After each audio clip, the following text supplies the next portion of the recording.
Hello everyone, ngasidi kanglayen irombagi recipe uchege mayam yeminasi kanglayen irombase dum thajadana hawani moro khatang sarapna ironbada kanglayen se loinabakti lauraroi tangkhai amtang ne ina lawdois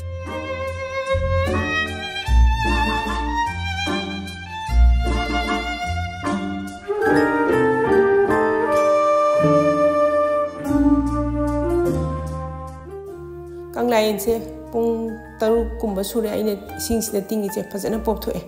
amuk tanga chang khaki akeng ba yaudana ba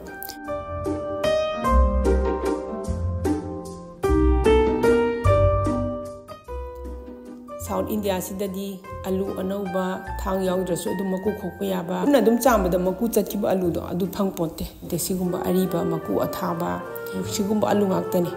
alu anaubaga dagi alu aribaga gi ironba sisu mahaw manadi alu anaubana lonbana di hen hawidana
ngari se ising khajitang hajelaga mu tengsin kige ngari maru sing chain hapo ge to madu ni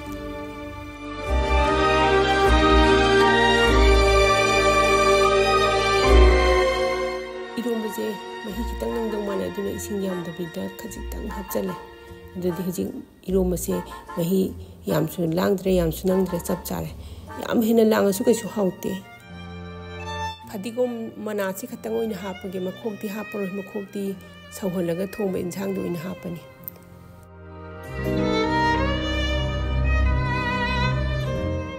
tilhau khara su soijilani adudi iromba se loire ai video su ngasi gi matang site loi sinjarage yengbiriba singbu thagatchari